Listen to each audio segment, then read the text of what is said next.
On Christmas Eve, my parents once again left me alone at home for triple overtime pay. Thinking of the past 20 years when they always did this, I no longer wanted to spend the holiday alone and cold. So I packed some dumplings and went to find them.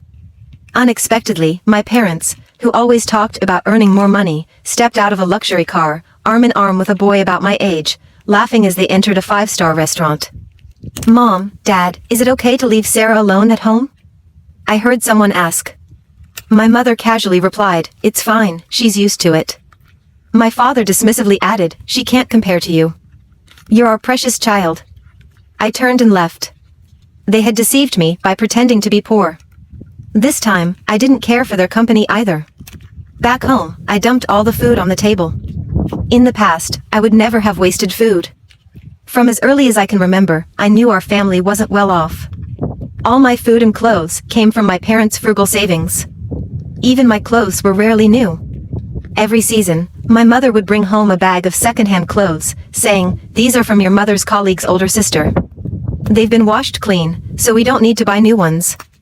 I don't know where she got these old clothes from, but throughout my childhood, I hardly ever wore new clothes.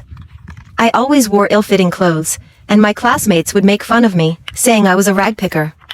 I could only study hard, thinking that one day I would be able to buy new clothes with my own efforts. During holidays, I would hand over all the money relatives gave me to my parents, just to ease their burden. But who knew they had no burden at all? I checked, and that luxury car belonged to the wealthy Johnson family in town. The Johnson's son had once driven that car, showing off with a celebrity girlfriend. I had seen that gossip news too, and the face of that rich young man was the same as the boy I saw tonight. So, it turns out I'm actually from a wealthy family. I found it amusing, sniffed, and went back to search my parents' room. Perhaps they were too careless to keep the contract at home. When I saw my father's name signed on a contract worth hundreds of millions, with a Mont Blanc pen tucked in the documents, my suspended heart finally died. I put everything back as it was and quietly returned to my room, covering myself with the blanket to sleep. I only hoped that when I woke up, everything would be a dream. Early the next morning, my parents were already busy in the kitchen. Looking at the breakfast on the table, I suddenly realized, who eats seafood porridge early in the morning?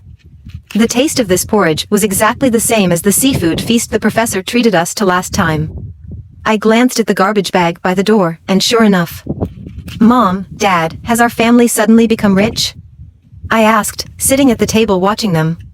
My mother looked surprised. "Sarah, WH. Ad are you talking about? Then how can we afford such expensive seafood porridge?" I pointed at the garbage bag by the door, and my mother's face immediately changed. My father chuckled lightly. "That's from when I worked overtime with the boss last night. He packed it for me, but I couldn't bear to eat it, so I brought it back. With our meager salaries, how could we afford seafood porridge? So that's it." I nodded, drinking the porridge, inwardly laughing coldly. Seafood porridge, $80 a serving. Last night's dinner probably cost thousands. If they were truly poor, I would have found this porridge delicious. Now, it just tasted like chewing wax. I only took 2 bites before getting up. "I'm full." "Sarah, why are you eating so little? Are you not feeling well?" My mother looked worried, her gaze not seeming fake. I shook my head and smiled. "No, aren't we going to Grandpa's house today?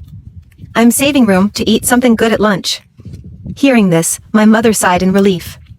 My father looked guilty and was about to say something when his phone rang. I glanced at the screen. The contact was saved as precious son Jack. Jack Johnson was his precious son, so what was I?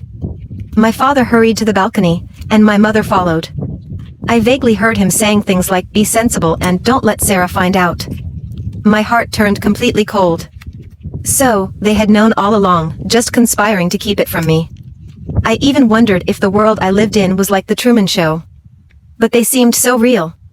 After hanging up the phone, my father came to me and took out a red envelope. "Sarah, something urgent came up at Dad's company. I have to go."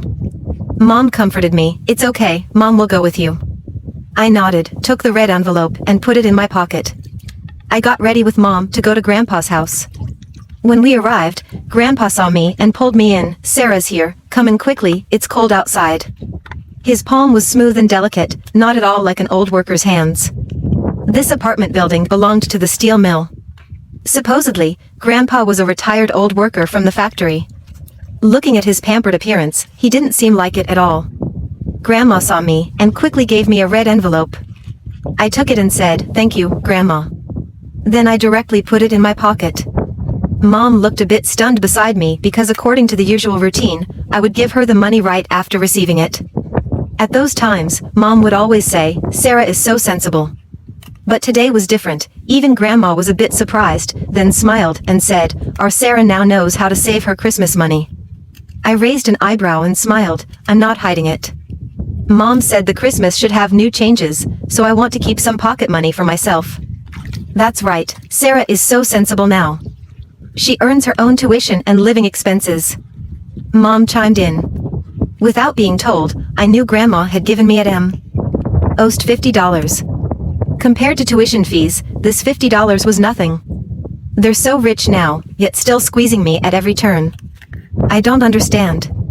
This harsh education, aimed only at me, what exactly do they mean? Grandma didn't say anything, but went into the kitchen and started bustling about. The food she brought out, I lost my appetite after just 2 bites. This food was exactly the same as what I saw at the 5-star restaurant last night. Now I can finally be sure, the whole family is wealthy, and my parents are just pretending to be poor. Even Grandpa and Grandma are playing along with the act. After the meal, Mom received a phone call and hurriedly left, citing work. Grandpa and Grandma yawned, looking sleepy, so I couldn't stay any longer and had to leave. But I didn't go far, instead hiding around the corner to watch quietly. Sure enough, not 20 minutes after I left, a stretched Lincoln car drove up, and Grandma and Grandpa got in, surrounded by a group of people, leaving without looking back. I took a deep breath, put on my mask, and walked up. I saw several cleaning ladies tidying up.